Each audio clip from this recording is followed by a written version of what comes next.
Houston, this is Station. I am ready for the event. ESA PAO.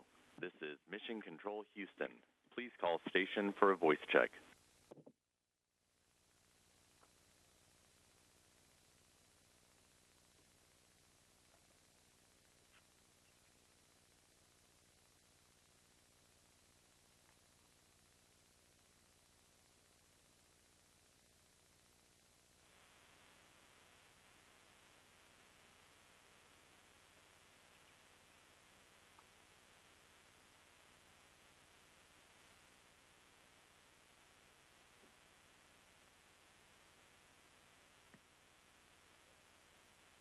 Station, this is ESA PAO.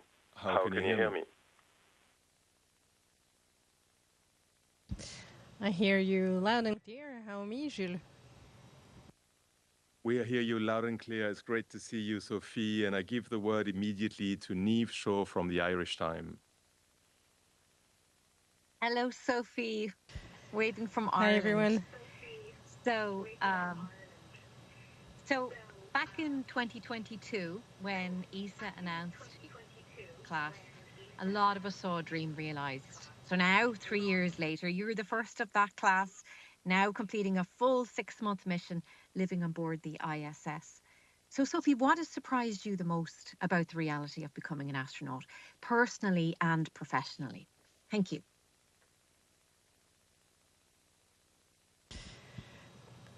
You know, it's really a challenge to answer this question because everything when you become an astronaut is mind-blowing. Personal and professional life are just upside down. Everything you learned before is useful, but everything changes. That said, I would say that in the past 3 years, I've trained a lot for all of the emergencies. And so we were ready, and astronauts are ready to handle any kind of emergencies.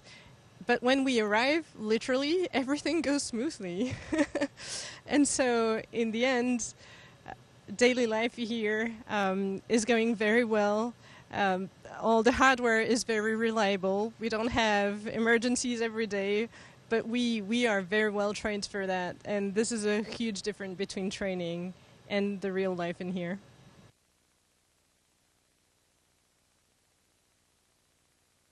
And now the word goes to Martha Melly in French. Bonjour Sophie. Vous avez You took part in the first space-to-space call with the crew of Artemis II mission.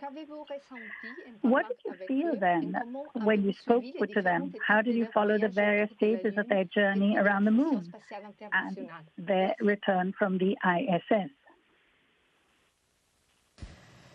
Merci pour cette question. Pour nous, c'était Thank you very much for this question.